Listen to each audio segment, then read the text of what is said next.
Welcome to the Silver Screen Guide podcast. Join Corbin and Allen, along with guest hosts, as they bring their love for the cinema to discuss films from every genre and decade. Learn about the history of the film, little-known facts, and insightful explorations while they enjoy discussing your favorite film. The curtain is rising and your podcast is starting, so sit back, relax, and enjoy your guide to the silver screen. Welcome back, listeners, to the fifth installment in our Christopher Nolan movie review series. Today we are reviewing The Prestige. This is your co-host Corbin. And I'm Allen.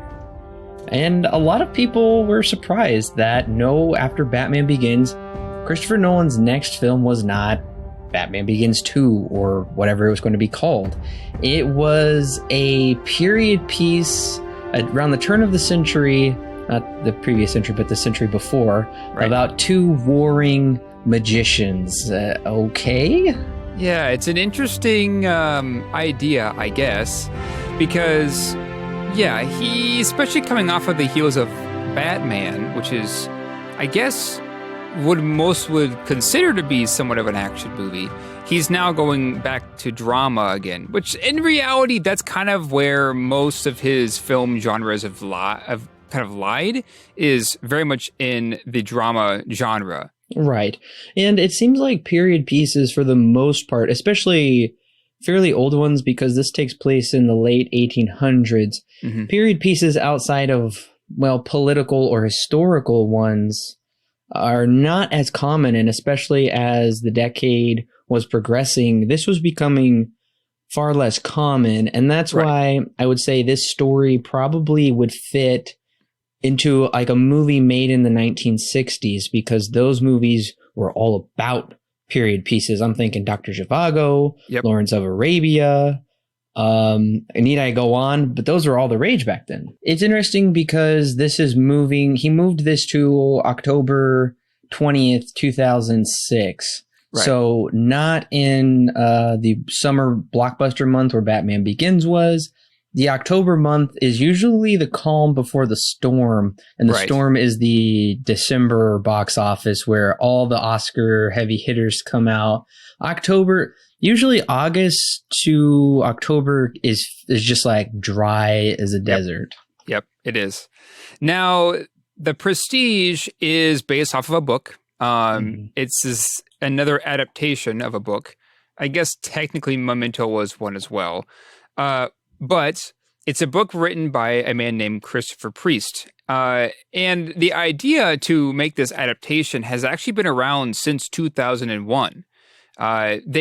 Christopher Nolan ended up not doing it because by the time it was given to him, he was already working on Insomnia. And then the next time the opportunity came around, he was just about to dive into Batman Begins. And so around that time, when it came around the second time, he asked his brother, Jonathan Nolan, to write up a script for The Prestige. And so he wrote it up, and there were only a couple of differences from the book that Christopher Priest wrote.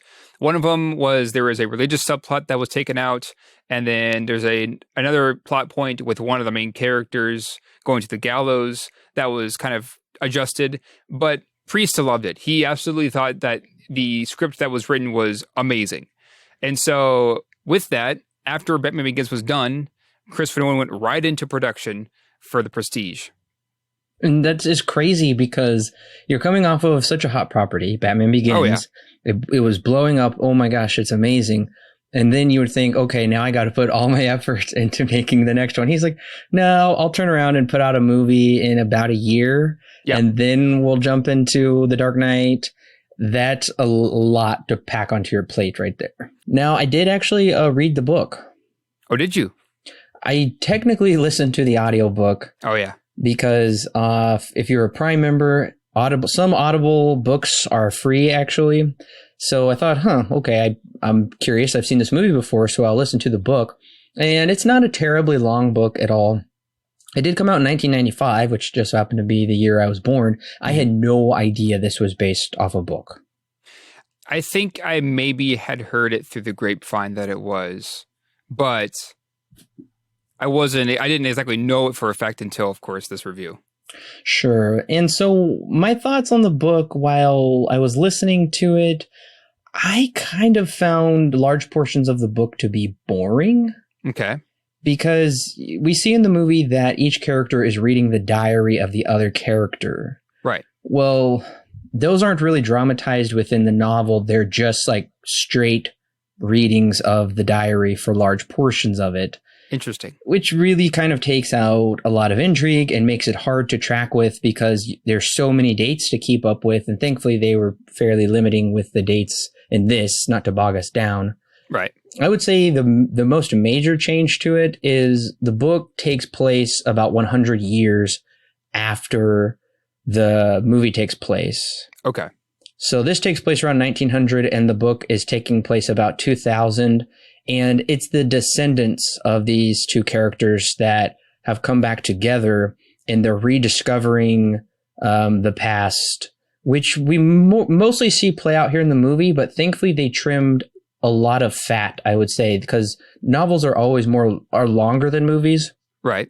There's so much that they trimmed down, thankfully, to keep this more intriguing because there's we learn the entire backstory of Borden from his childhood onward in the book. But more or less it's fairly similar. I would just say it's somewhat dry, so I can't really recommend the book. Fair enough. Now, if I'm not mistaken, I'm trying to remember what my earliest Christopher Nolan movie was. I want to say it was this one. Oh, really? I remember my uncle showed it to me, like a lot of movies from around this time. But from what I remember, this might be the earliest Christopher Nolan movie that I had seen at the time that I first watched it. Yeah. Now, do you remember, did you watch it close to when it came out? Because, how old? You would have been 10, right? Yeah, around 10. Yeah, I would have been 10. Because it came out in 2006. Mm-hmm. No, it wouldn't have been around then. It would have been a few years after that. I think I would have been middle school, I want to say. I know it was definitely over 13 when I watched it. Yeah, this was not my first encounter with Nolan. I'm pretty sure Batman Begins was. And then it was The Dark Knight. And then just a couple years after that, it probably was The Prestige was the next Nolan film I saw. Gotcha. And then The Dark Knight Rises. And then clearly you and I are going back and watching the rest of them. Right, exactly. Yeah, so I remember seeing Batman Begins. It was definitely after this. I want to say this is probably the earliest record of Nolan that I remember seeing when I was a kid. That's interesting. And it's not a bad introduction to Nolan because he's using his nonlinear storytelling once again, and he is using some of his, which will truly become his staple actors. He's using Christian Bale and Michael Kane again.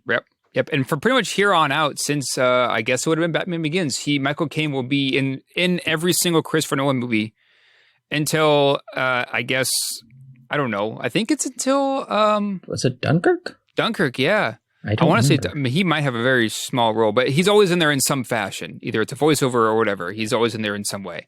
So yeah, since Batman Begins and onward, Michael Caine will continue to be a returning actor for Christopher Nolan's movies. Now, this year, 2006, was a pretty interesting year for film, I would say. Some very big names released their movies that year. Martin Scorsese's The Departed won Best Picture. Guillermo del Toro's Pan's Labyrinth stole 2 Oscars from this film, which we'll talk about. I'll just say it now. This film was up for cinematography and art direction, and Pan's Labyrinth got both of those. I have seen both. I have seen Pan's Labyrinth. It has been a while. I watched it for a Spanish class when I was in college. I have seen it as well. Also, Alfonso Cuarón's Children of Men came out. That's right. Yeah, this year. I forgot. I thought that came out earlier. Wow. This was the first year that Daniel Craig appeared as James Bond in Casino Royale. That's right. A very beloved Bond film. Bong Joon-ho's The Host. Oh, yeah. Came out. Cars came out. Pirates of the Caribbean 2, Night at the Museum. X-Men 3. The Last Stand, Mission Impossible 3, Borat, which I've never seen, but it's still something that's talked about even today. Yep.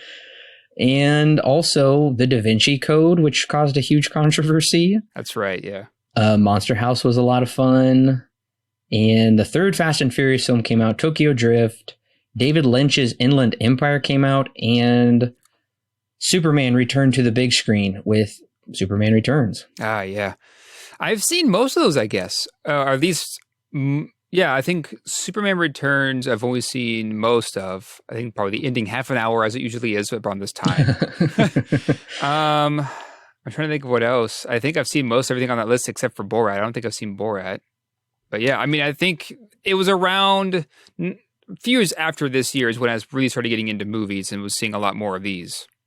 I would be remiss if I didn't also mention M. Night Shyamalan's Lady in the Water came out this year as well. That's right. We reviewed that a few weeks back. Classic. Yes. Well, as you mentioned, The Departed was very big when it came out in 2006. It also was kind of running up against The Prestige in the box office as well. Oh. So before we get into its placement, the budget for The Prestige was $40 million, which is a pretty respectable budget for what we have. Opening weekend, though, $14.8 million. I would say that's a weak opening. That's a step back for Christopher Nolan, considering his last film almost got $50 million opening weekend. But it was Batman, granted. Yeah, exactly. Batman makes sense because it's Batman. So this is kind of a surprise being as low as almost $15 million opening weekend. So domestically, overall, it made $53.1 million, which is just barely over its budget. With the foreign markets coming in at $51.3 million, with a worldwide total of $104.4 million. So technically, it did double its budget, but I don't know. I wouldn't be surprised if the studios considered this a flop. Yeah, I mean, for a budget of $40 million, which the movie, let's be honest, the movie didn't need any more than that. Oh, yeah. Yeah. And so I'm thankful that the studio didn't give it more than that, because then it would absolutely be a flop. It's just weird because usually directors graduate into bigger and bigger budgets. And that has been the case with Nolan, because Batman Begins had a $150 million budget. Right. To go from that to a $40 million budget. And okay, let's also be honest too. This was in almost 2,000 less theaters. Right, exactly. And about 1,500 theaters, I should say. Yeah, so all the way around, it was very much not nearly as popular as Batman, which again is not too big of a surprise. But given that it's the same director, I am a little bit shocked by its earnings coming back, because one would assume that after Batman Begins, which was a huge success, that people would want to see what the director has what he's going to do next.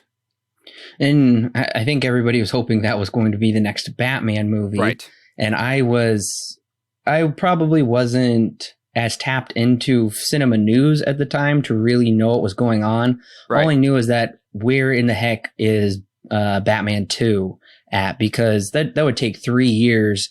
So I think a lot of people weren't very interested probably in seeing a period piece about two rival magicians, is my guess. Now, let's go into the theater placement. It opened at number 1. Which is not... It's just like kind of surprising with only $14 million, but hey, it's October, so what's the competition going to be? Exactly. The only competition this week would have been The Departed, which had already been out for 3 weeks. Oh, okay. Yeah, but it came in at Departed came in at number 2. For week 1. Week 2, however, it came in at number 3. Saw 3 was also released this week. So it was Saw 3 number 1, The Departed number 2, and then number 3 was The Prestige. Number 4 would have been Flags for Our Fathers, and number 5 being Open Season, which I think has been in there for 5 weeks at that point. Then week number 3, it dropped to number 6. And this is the week that Borat, Santa Claus 3, The Escape Clause, and Flushed Away all released this week. With Saw 3 being at number 4 and The Departed at number 5. So Hugh Jackman was competing with himself because he is the lead voice star in Flushed Away. Exactly. And I do remember actually seeing Flushed Away in the theaters. Really? Yes. One of the very few films I got to see in theaters. Flushed Away, and then actually week one had the opening weekend for a movie called Flicka, which I was also in the theater for because my elementary school class or middle school class or whatever had rented out the theater to see that. Oh, wow. So, yeah. That's cool. So I was actually in the theater at the time that this was released. I didn't realize that. Nice. I don't remember seeing Flicka in the theaters, but I have it on DVD, so I've seen it a few times. I remember nothing about it. I was 10 when I watched it, and I remember being a great treat to see it in the theater because I never really went to theaters back in that day. Sure. So yeah, I never got to see Flushed Away yet. That's one that's always eluded me. I've always wanted to see it. I've just never got around to it. Yeah. So let's get into scores. IMDb at an 8.5, being number 46 on the top 250, a very respectable score. Oh, yes. An 8.5, and it's within the top 50 considered greatest films of all time. Oh, yeah. Audiences, I think audience appreciation has grown, is what I should say. Absolutely. And the further down we go into these scores, I would say that audiences are very, very positive towards this movie. Yeah, and it's actually, the score has gone down, well, its placement has gone down or up depending on how you view it by one, because when I made my chart here, I had it at 47 in the top 250, but I just changed it to 46, so it's lowering. Yeah, I wonder if that would it be because of the Avengers movies. Probably the Endgame was the one who pushed it down, I guess. Mm-hmm. So Metascore is 66, still in the green. Critics, as we'll see here in a second, aren't as thrilled with it as audiences are. Rotten Tomatoes with a critic score of 75, audience score of 92. So clearly, critics and audiences, while they both seem to be very positive toward it, critics aren't as, I guess, thrilled as audiences are. CinemaScore with a B, and Letterboxd at a 4.1. So, again, high audience scores, pretty good, but not as high critic scores. Yeah, the critic scores are probably the most telling because especially like a 66 Metascore is still in the green, but that's dangerously close to being mixed. Right. Mixed reactions. And a 75% it was still considered certified fresh on Rotten Tomatoes. Yeah, it is. But it's coming down from an 84% on Batman Begins. Right. Actually, I think 75% is right at the cutoff of being certified fresh. I think 75 is when you are or are not certified. Yes, I believe so. And it is telling that audiences gave Batman Begins an A and they gave The Prestige a B, which is a pretty major drop in score for audiences. So I think at the time critics were like, yeah, it's pretty good. I mean, we can't really find too many things to nitpick about it. Right. But I would say audiences at the time were like, it's okay. Like, not very many people saw it, especially at the box office. Right. I just think its image and placement in cinema has greatly grown because that that 8.5 wasn't there overnight when this movie came out. Now, audiences knew who Christian Bale was coming off of Batman Begins.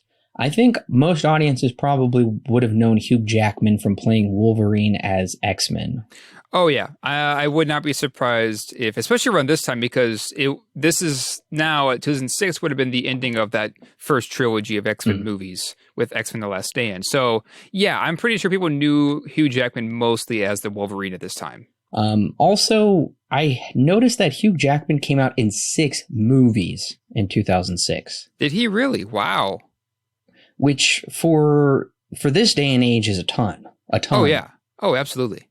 I mean, that's ridiculous. We talked about, like, I think Fay Wray in King Kong in 33 came out in like 12 movies or something. Yeah, something ridiculous. But now, I mean, most actors will come out in 2, maybe 3 at the most per year. That's pushing it. Yep, 2 or 3. I know The Rock usually comes out with 1 or 2 a year. This last year, let's see, it would have been Scarlett Johansson was in 2 movies. So yeah, if you have more than 1, it's not like more than 3 usually. And it makes sense because after 2004's Van Helsing, Hugh Jackman disappeared for all of 2005 because he was working on all of these movies. Yep. Because he did come out in X-Men 3. He came out in Scoop, which I had not heard of, at least from my recollection. It's a Woody Allen movie, and Jackman stars opposite Scarlett Johansson. And also he was in Darren Aronofsky's The Fountain. Oh, that's right. I forgot he was in that. I haven't seen it. I have seen it. I don't remember too much about it. I remember being very weird, which is pretty typical for an Aronofsky movie as well. And he was in George Miller. Yes, that George Miller who directed Mad Max Fury Road, the entire films. He was a voice in Happy Feet. That's right. I forgot that released this year too. Yeah. And then, of course, as Alan mentioned, Flushed Away. Right. So it's kind of funny because we have now we can say three big time superheroes all coming together in this movie: Batman, Wolverine, and Black Widow. Yeah. Exactly. So in some ways, this is an Avengers all in of itself, I guess you could say. Yeah. And as Alan mentioned earlier about the worldwide total, I did want to mention real quick before we moved on too far, this is the third lowest grossing of his films worldwide, right? And this grossed just a bit above Memento and Following. So that should tell you something. This film was very low grossing worldwide. And as we've noted, it will only go up from here, both in his Batman releases and in his, I guess you can call them independent releases. Or I guess a better way of putting it would be his original releases.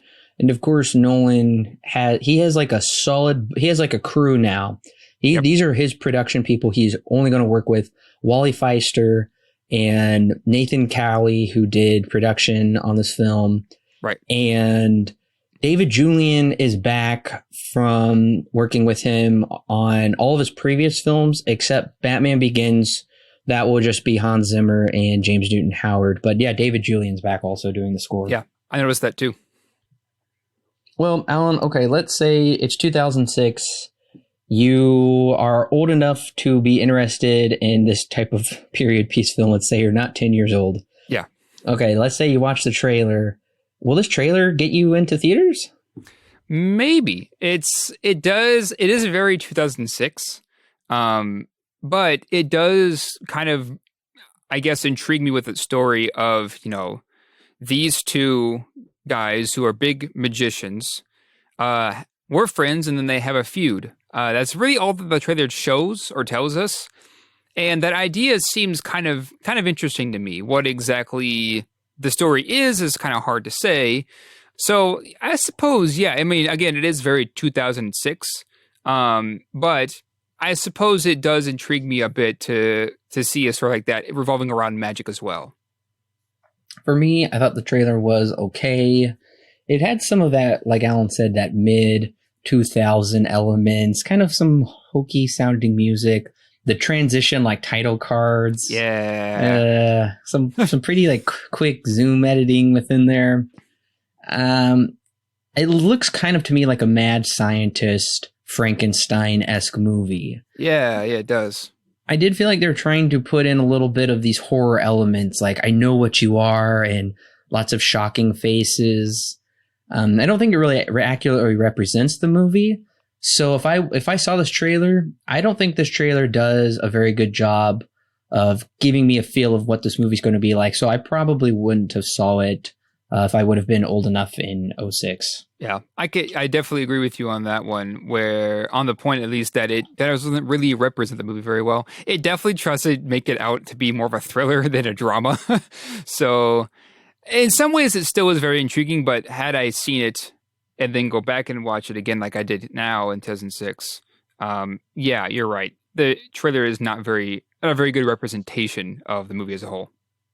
It is interesting, though, because, like I said, a few years later, I stumbled upon this film and simultaneously The Illusionist, which just happened to come out this year as well. Yeah, they both came out around the same time, and I know that there was people like, what is this about? Some kind of, controversy, or no, it was, what's the word? Conspiracy, that these movies came out around the same time. It is odd that both films set in the late 1800s about magicians. It's a shock, I would say. Yeah. And it's funny because they both competed at the Academy Awards for cinematography. That's right, they did. And I did see both of these movies around the same time. I have very fond memories because I believe it was this or Rear Window that was the very first movie I watched in my theater room. Oh, really? Yes, and the theater room was nowhere near complete because the floor was concrete. We didn't have sheetrock up, so it was just metal studs in the wall. And we moved 2 couches in there. And we borrowed a pull-down projection screen from the church. Beautiful. And we just used zip ties to strap it up into the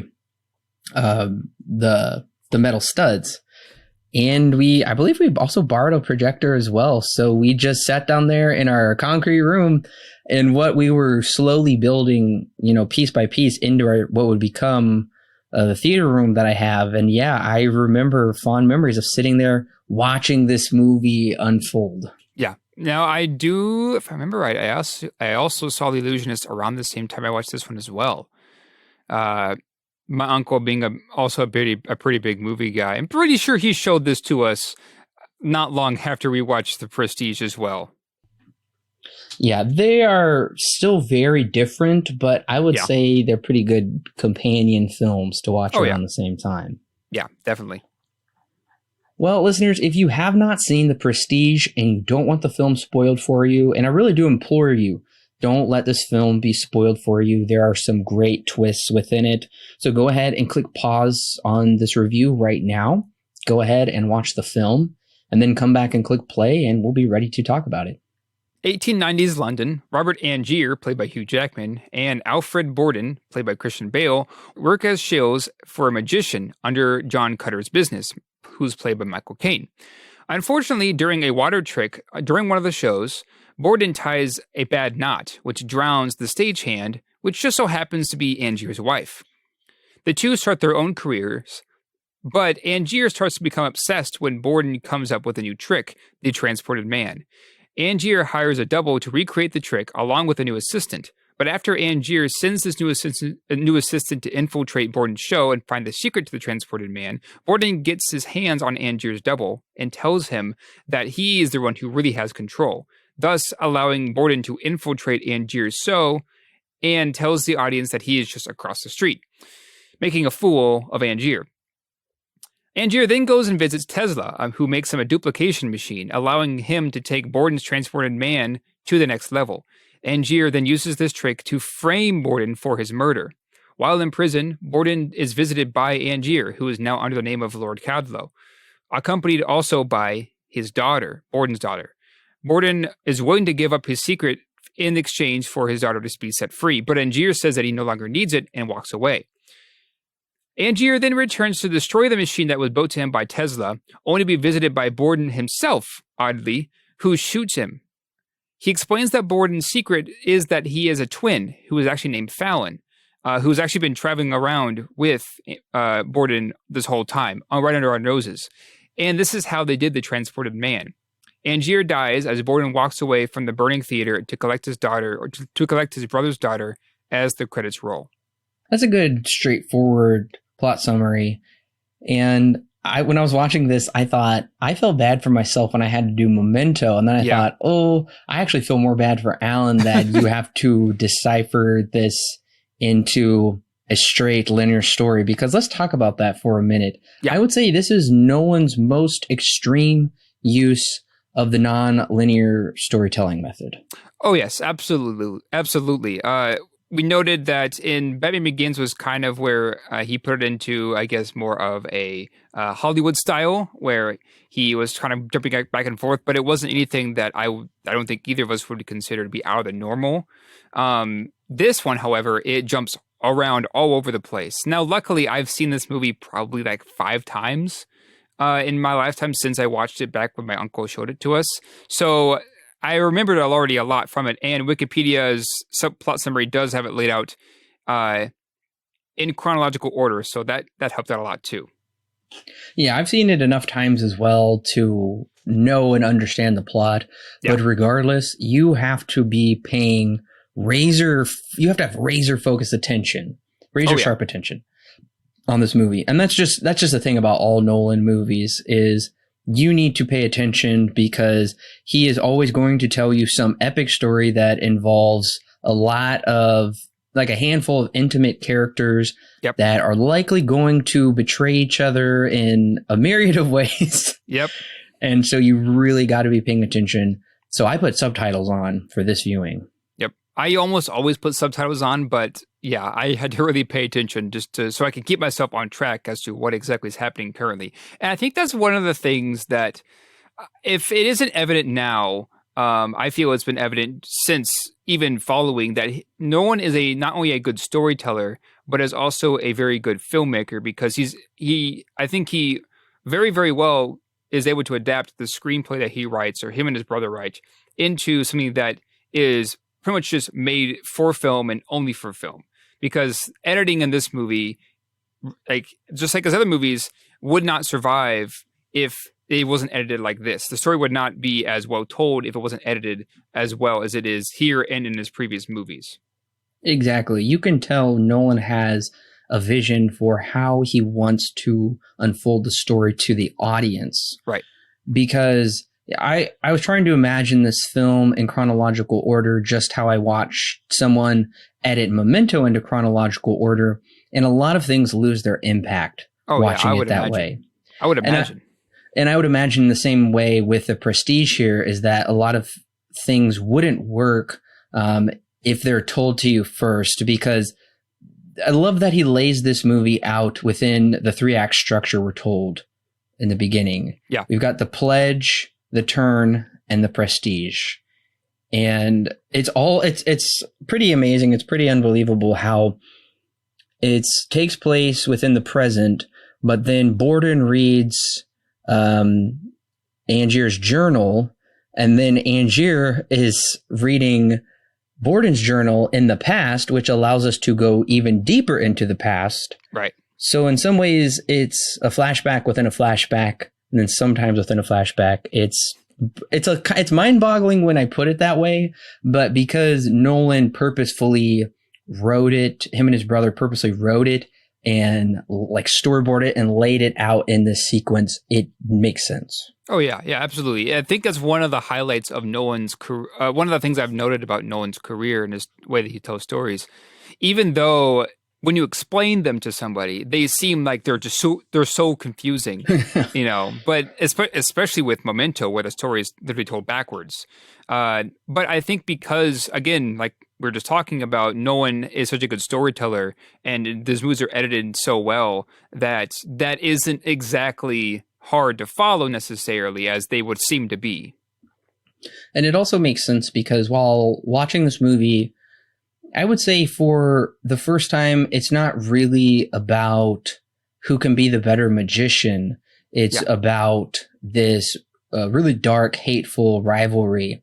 And this is an epic character drama. That's how I would describe it. Yes, this is probably Nolan's most character-centric story he's made so far.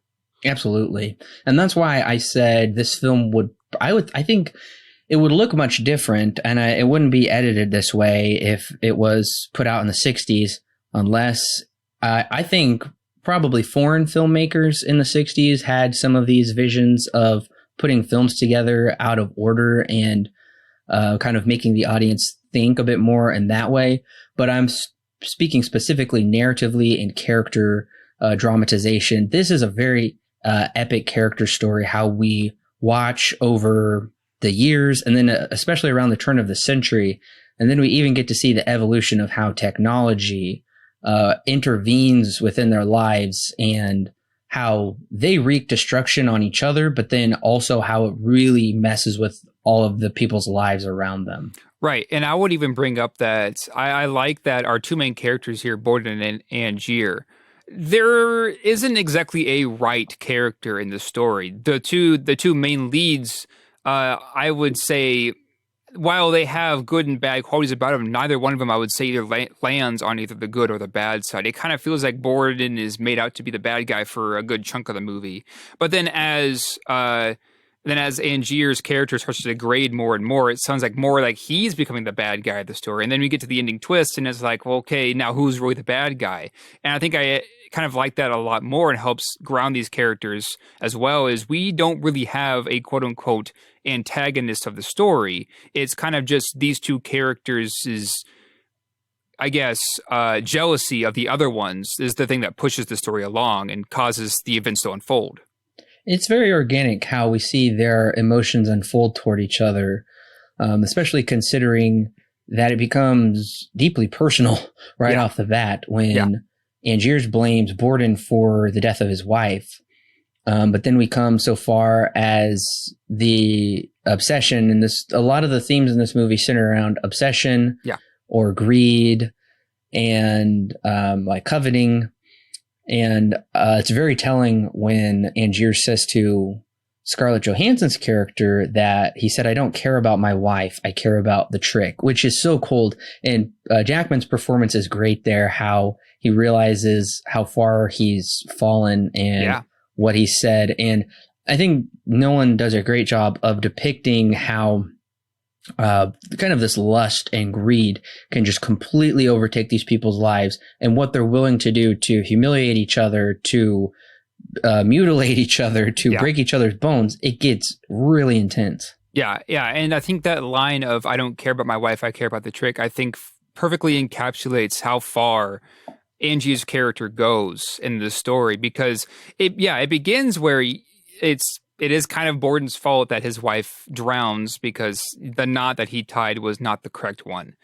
And so when the movie starts and we get to that moment in the story where his wife dies, that kind of becomes a driving factor. But then once he gets to that line, it's not necessarily about getting, I guess, revenge for his wife's death. He's just out for blood at this point. He's not even being, I guess, even remotely, I would say, reasonable about trying to rectify what happened with his wife. At this point, he's just out for blood. He pretty much wants Borden dead almost at this point. And it's interesting because his jealousy seems to first center upon the loss of his wife, and then how Borden gets a wife and a daughter, and Angiers feels like that's robbed from him. Yeah. And then he shoos away. He could have had that again with Miss Maycomb, or it's Winscombe, with Scarlett Johansson's character. Yeah. And then she goes to Borden, and then and that's where it gets confusing between Fallon and Borden. Mm-hmm. And I love how it's purposely confusing, just how a magic trick is confusing, and you'll never quite grasp how it's done exactly. You have ideas, but that's what their whole life is, and their whole life eventually becomes a lie.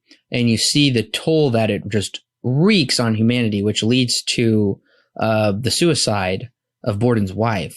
Right. Exactly. So it does get very dark, and I would also say it's a very well done cautionary tale. Yeah, it is. It's very much a very good cautionary tale. I would say probably around jealousy, and then of course obsession are the two, I would say, most prominent themes of the story, because these two characters by around the last 45 minutes are so engrossed and obsessed with overdoing the other person, especially with Hugh Jackman's character, that it literally takes over everything that they do. That becomes solely what they've been focused on at that point in the story.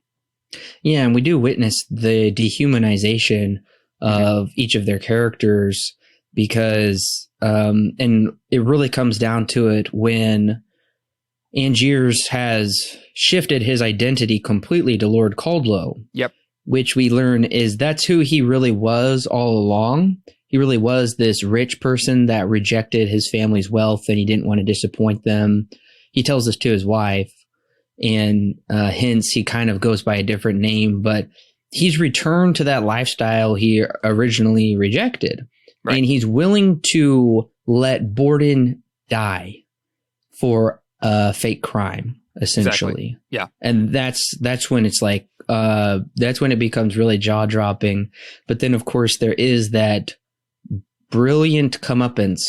And gosh, I got to tell you, the first time I saw this movie, my jaw just dropped when Angiers is shot at the end.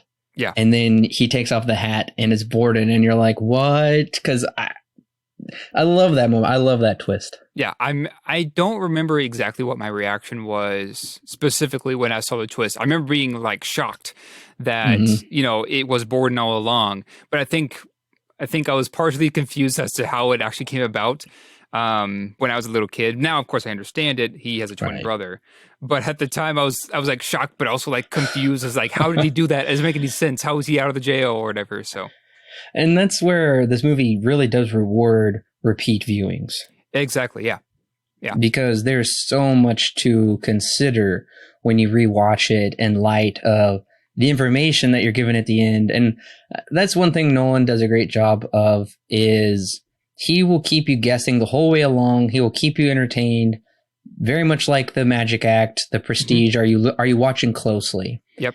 And then you come to find out that maybe if you had been watching closely this whole time, you would have figured it out because, and just like Cutter, he says he uses a double, like don't make it harder than it has to be. And surprise, he had a twin this whole time. Exactly. And it's kind of funny too because there's a lot of irony to this twist that again just even further engraves how good of a twist it is because Angier is a magician. He's actually both of them are magicians, but they are both meant to stupefy the audience, their audience that they're playing for, right? That's essentially their entire occupation for this entire movie, right? And so it's ironic that even though the answer was given to him early on from Cutter, who very early on in the movie, when he is still stupefied when he comes and is shot and literally and dies to this twist where it's the guy where Borden is a twin. Cutter was right the whole time. It's kind of ironic that the man's occupation is the thing that ends up killing him. Oh, and the other thing that I find to be somewhat ironic as well is how closely tied in the idea of magic and illusion is brought into the future today, because Nolan was saying how audience would go and see these magicians perform to be tricked and to enjoy seeing something unbelievable. And he was saying that's basically how I view myself as a filmmaker. Yeah. Is I'm here to bring something to the audience that they may not believe, that is going to surprise them, that they're going to enjoy, that's going to make them think. And he said, so in a way, he's like, this magic trick, he's like, it's kind of a perfect embodiment of filmmaking. Yeah, and I definitely picked up some of that when I was watching it this time. I guess more of what I was picking up was a broader sense of just artistry in general. People enjoy art to wonder what is it about, that kind of a thing. So yeah, I can definitely see those filmmaking roots also playing a very big role in how he was writing the story. The magic being the thing that people want to go see because they want to be stupefied. They want to be like, how do they do that? They want to be surprised. And that's the thing that I think is so cool, is because nobody, like, by and large, audiences don't go to see magic shows anymore today. Yeah. The cinema has largely supplanted that. It's huge, but we can still be surprised. And like these audiences, they would go back and see the same show again, even though it's going to be the same trick. Right. Just like we're going to, we're returning to this movie, even though we've seen it many times, and we're still finding something different to pick out and talk about or appreciate. And I got to say, it's incredible that this is Nolan's fourth, like major, like full length film though. Right. I mean, for Pete's sake, you'd think this guy was born with a camera in his crib. Exactly. Yeah. But he wasn't. And he, when this came out, he had just turned 36 just a few months prior. So, I mean, he's just been steadily honing his craft and just doing it right. Instead of just pumping out, one film a year and making it bad, it's just incredible what he's able to do. Oh, yeah. And I would even say that one of the criticisms that I think you and I mentioned last time with Batman Begins, and kind of with Memento 2, and with Insomnia in some ways, the characters tend to be exposition dumpers for pretty much the entire movie, especially with Batman Begins. But I didn't really feel that this time. I never really felt like these characters were nearly as bad as they were in Batman Begins. I felt like all the dialogue that was coming from them felt a little bit more realistic than it was spilling exposition like we had before. Yeah, I think it's a lot better. And seeing how great the dialogue is and how great the writing is with these characters, I just wish Nolan would have written Insomnia. I think that was such a missed opportunity. Let Nolan direct and write his films. Don't bring on, because he co-wrote Batman Begins, so that wasn't all him. Right. But I think Insomnia would have been a much stronger film and had much stronger characters, especially because the cast of characters is the size of it's very comparable to this as well.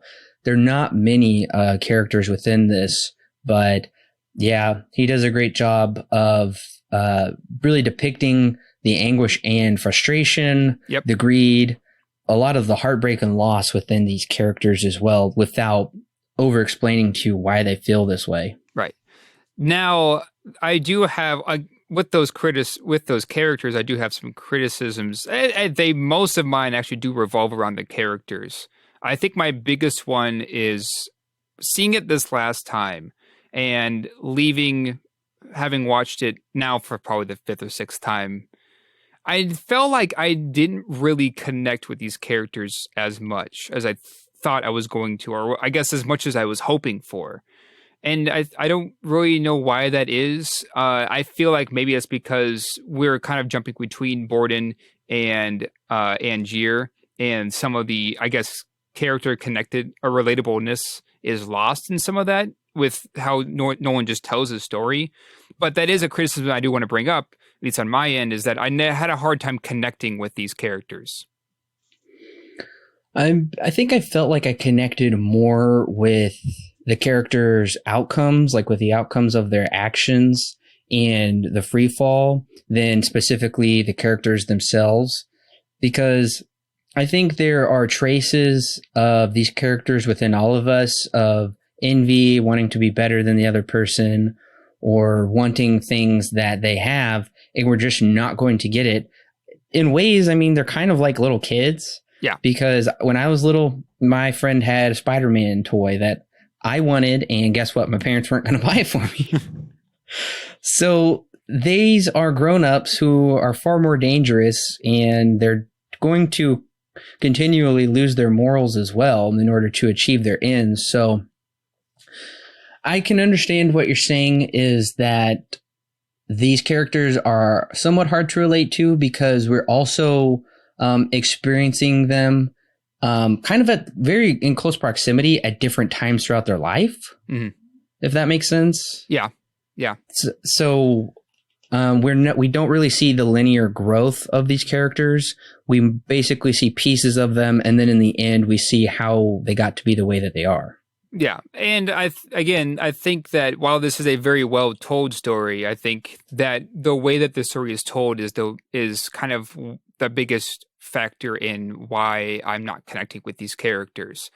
And I'm talking about like more on a purely emotional level, not necessarily on a thematic level. I think that he does a very good job at making every line of dialogue, every character, every piece of the story has a reason to be in the story. There isn't anything that I would consider to be extraneous in here, which is pretty typical for Nolan. There really isn't anything that everything that's in the movie is meant to be in there and has some place. And same with this one. I think, again, my problem is the way that he tells his story, I think, is getting in the way of me emotionally connecting with these characters. I would say that, and I would also say that there's nothing that these characters have to either lose or gain that would greatly affect me emotionally. Yeah. Because they really, Angiers wants to figure out how the transported man works. Mm-hmm. I don't really care, I guess, because so what if he figures it out? Right. What's that going to do? I mean, and that's basically the final message of the movie is Angier's just like, I wanted to see the reaction on the audience's faces. I kind of got that high on being something incredible to them. And Borden is like, well, you reap what you sow, essentially, and I'm going to take my daughter and I'm going to leave this life behind because my family's dead. And your family's dead. You've been dead 12 times because of this machine. Right. Yeah. So in that sense, I would say the stakes that each of them are trying to attain, it's just a bunch of one-upsmanship. And Hugh Jackman's wife in this, Paper Paraboo, she's dead so early on that we never got time to appreciate their relationship very well. Right. And the same with, I would say for a first watching, it's mostly confusing why the wife, Borden's first wife, when she says, "You don't love me this day," or "You love me this day," that's mostly confusing probably until you realize it.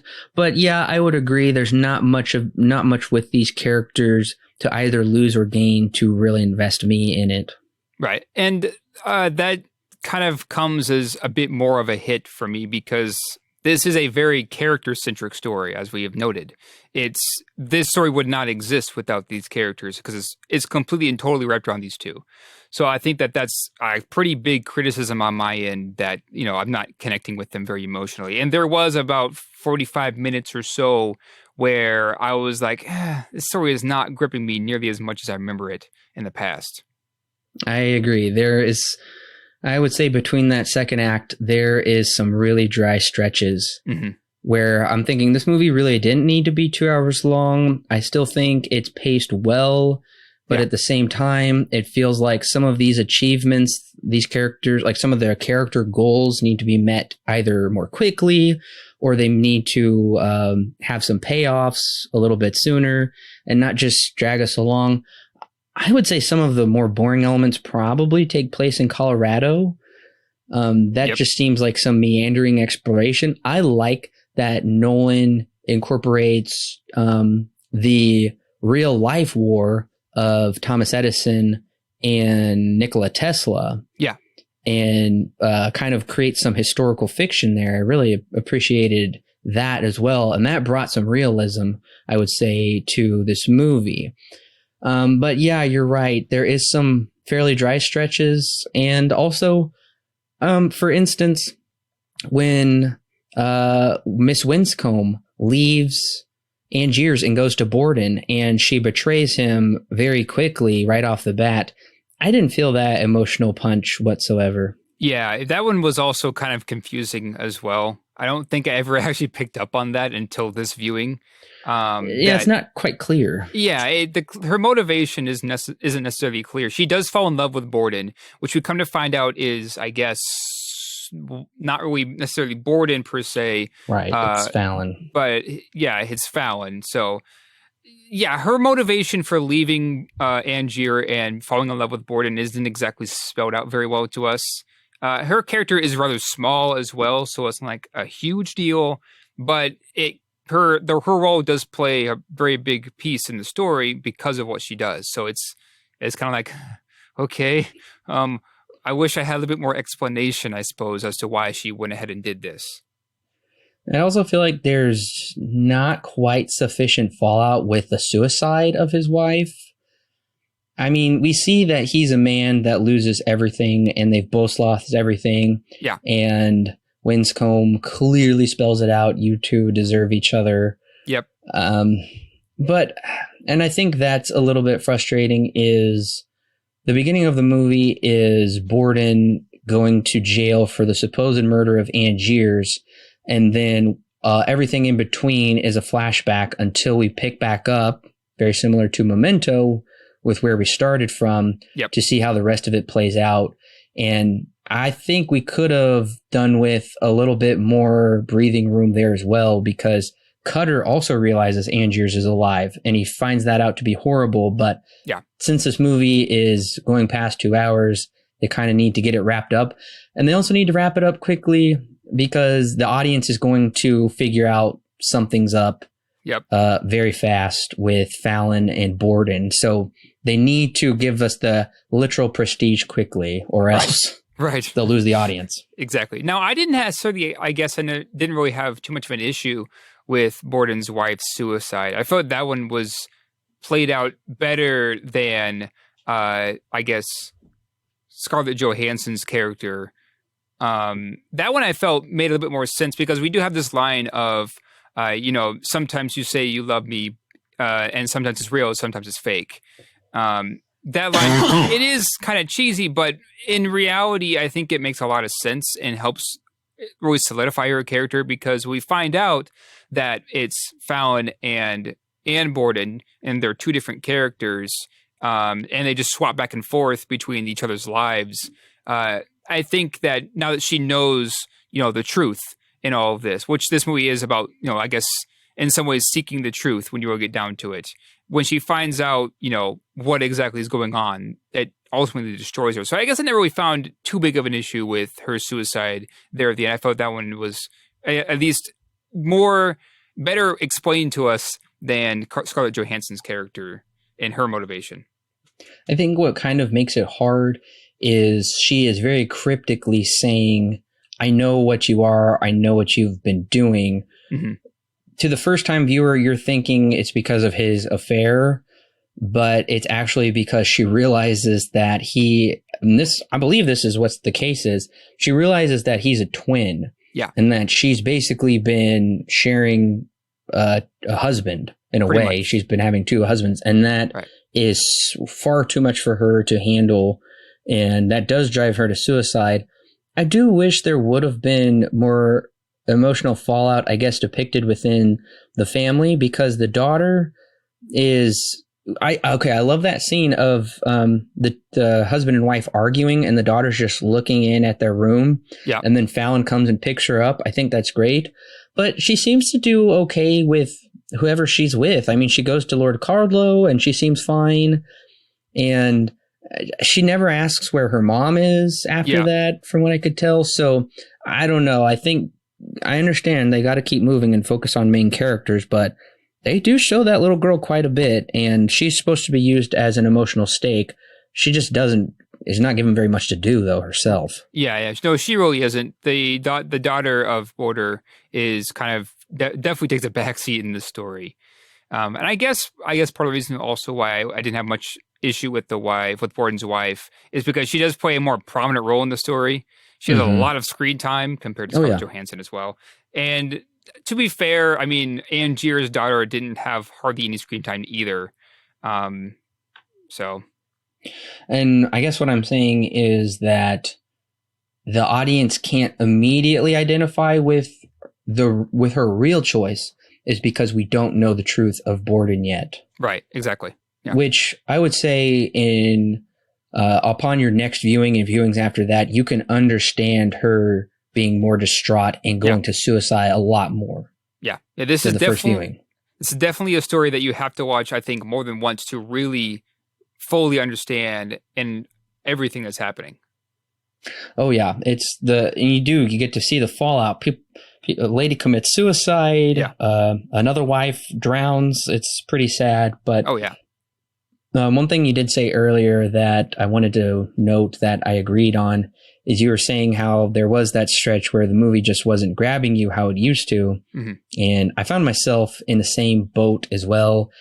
And I think this is the kind of movie that you have to be in the mood for to watch. Yeah, I can definitely agree with that. Because my sister and her friends the other night, they were looking through some movies and they picked out The Prestige to watch it, and they'd all seen it before and they had a great time watching it. And this really has to be one of those movies, I would say, where it's like, you know what? I feel like watching that right now. Yeah. Because otherwise just watching it because we're reviewing it. Yep. I think there is a lot less enjoyment out because you're approaching it more so from an analytical standpoint instead of that kind of like, oh, I kind of forgot the whole plot of this movie. I'm ready to be amazed again. But I thought the same thing as well, which was kind of disappointing for me because I remember just like, oh, I love this movie. Yeah. And upon this watching, I can't say the same. Yeah. And I think I remember my thoughts on this where when I first watched it, I was like, wow, this is amazing.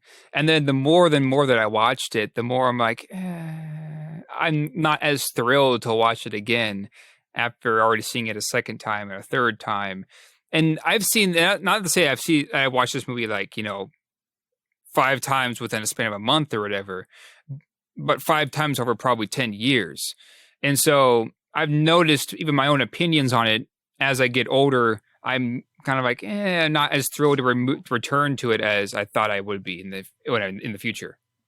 And I will say, though, despite liking some of the flashback structures, I think that sometimes it gets to be too big for its own britches, though. And which is another reason I think audiences had a hard time enjoying this movie. And that's reflected in that B cinema score. Mm-hmm. Is because at a certain point, like I said, probably around that second act, I'm like, we are like 3 flashbacks deep right now. Yep. And I'm struggling to maintain consistency across the board with these character arcs because we're watching, we know the fallout, but we're watching it all unfold in the beginning. I think it gets to be a little too much sometimes. The other thing is, this was a weird choice because they wanted to duplicate the transported man. So within the same town in London, they found Hugh Jackman's twin, which his name is Root. Yep. In the movie. And I thought, really? Like I would have appreciated it more if they would have used like Hugh Jackman's stunt double or someone that looks very similar to him instead of him playing a double role. That is unbelievable. I mean, and I'm kind of shocked Nolan went there, that he is like, it's his exact twin. I guess I never really had too much of an issue with that because I always thought it was just a guy who looked close enough to him and was able to act like him that they ended up hiring. It's Jackman doing a double role, which bothers me because Nolan is trying to be realistic. Oh, I see what you're saying. Okay. I thought you were saying that they actually went out like in the story and found a twin of him, but you're saying that they did a like a copy paste kind of a thing within the movie, and they actually filmed Jackman twice. Exactly. Okay, I see what you're saying now. At a certain point, I almost felt like I was watching Us because we've got 2 Christian Bales and 2 Hugh Jackmans. And yep. I'm like, Nolan, I can't believe you are going to use Jackman in a double role and expect us to believe he has some identical twin. And they're like, oh yeah, he looks like me, and play it off so nonchalantly that it's like, oh my gosh, you're the same person. Were we separated at birth? That's too far fetched for me to believe. I always found that annoying. Yeah, I guess that never really bothered me. Alan, what is your rating and recommendation for The Prestige? The Prestige has been, as I mentioned earlier, one of the Nolan films that stuck with me since I discovered Nolan from my uncle. For whatever reason, it's just how it has been. And I've always returned to it. I think, like I said, I've seen this like probably 4, 5, 6 times or so. But as I have also noted, it's a movie that I have found myself not really wanting to return to every time that I watch it. And I think now I realize why that is because while this is a very well told story and one that deals with themes of obsession and greed and et cetera, in a really smart and engaging way, I think its characters is the thing that drags it down for me. As I mentioned, I'm having a hard time connecting with these characters. Their motivations make sense.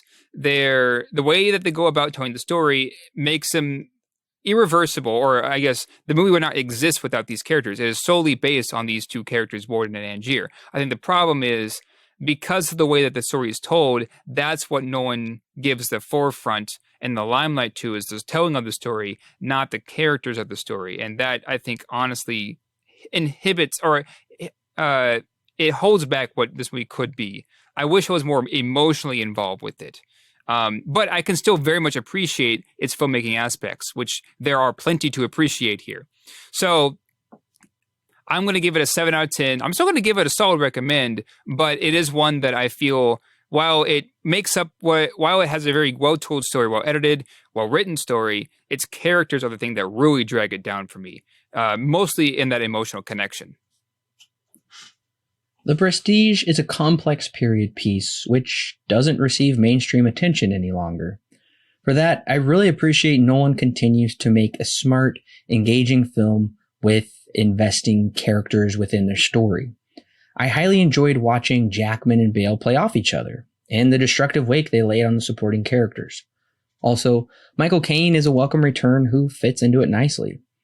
The twists make the first few watchings an absolute treat, and returning to this film every few years provides a fun time since there's so much to rediscover. While the flashbacks within flashbacks can cause some head scratching as to when certain points occur in the timeline, if you really pay close attention, you'll be able to track with the movie. And please put on subtitles. It is surprising Nolan decided to make this while gearing up for his soon-to-be powerhouse sequel to Batman Begins, but I'm glad he did. So far, Memento is still Nolan's best film. A hard one to beat, but The Prestige offers so much in the way of production quality, performances, and compelling writing that interlocks the three-act magic structure so well, you don't realize you're watching a magician's performance unfold before your eyes until the shocking conclusion. Nolan's fifth film further solidifies at the age of 36, he's truly mastered the art of filmmaking. The Prestige receives 8 stars out of 10 with a strong recommend. Oh, I'm so excited for next week.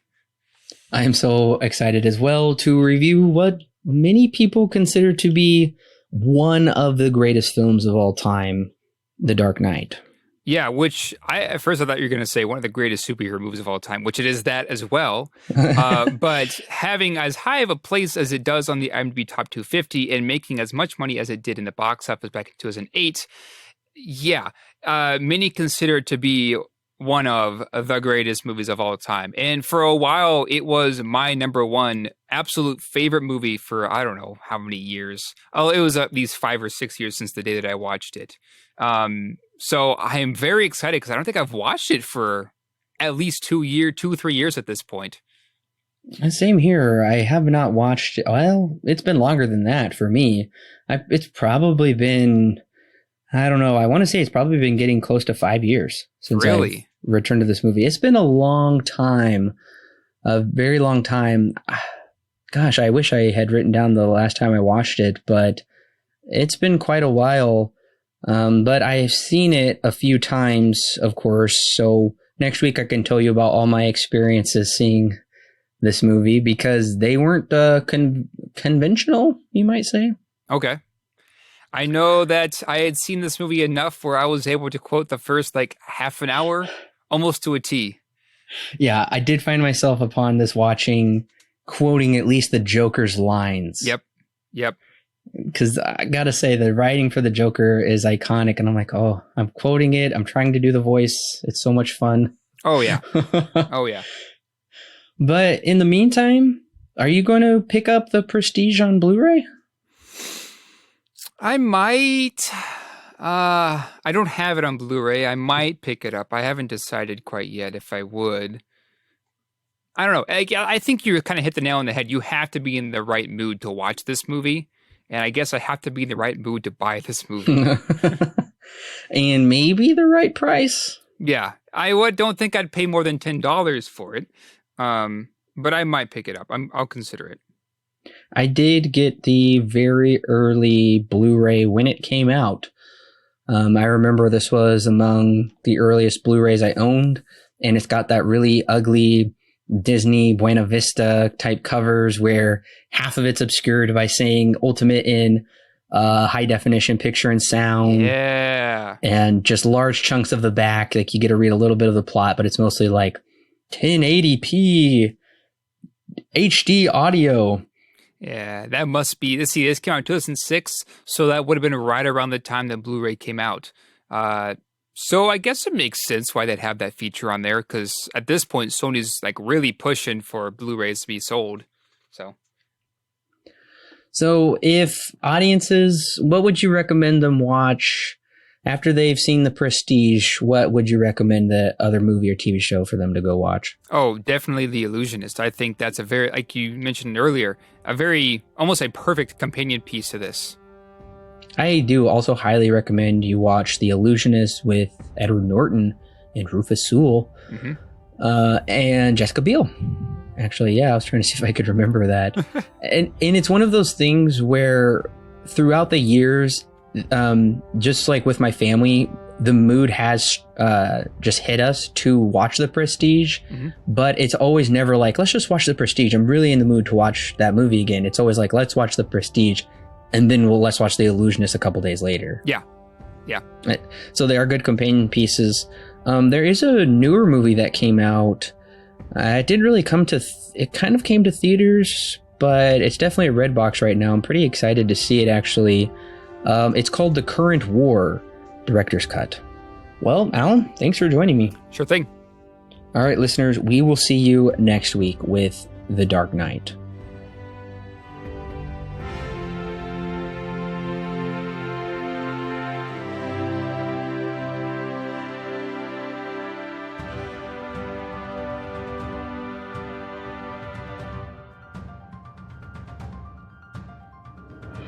Hey listeners, it's Corbin. Don't forget to check out the exciting links in the description below that will connect you with more great movie reviews for your listening pleasure, and our YouTube, Facebook, and Twitter page, and of course our official website where you can read great articles and sign up for our free weekly newsletter.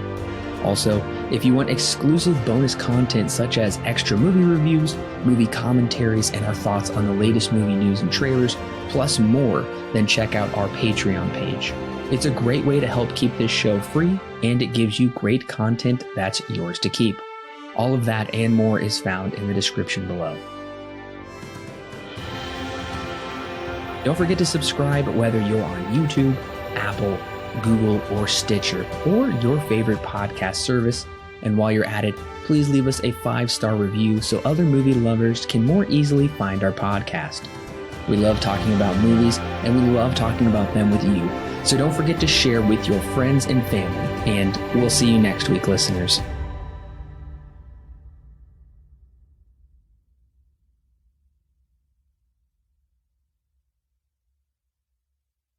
The Silver Screen Guide podcast is edited and produced by Allen and Corbin. Intro and outro music is created by Thomas Rankin. The thoughts and opinions herein expressed are those of the individual and do not necessarily represent those held by Silver Screen Guide. Silver Screen Guide is not affiliated with any company or individual involved with the creation of this movie or TV show. No portion of the podcast may be used without express written permission from Silver Screen Guide.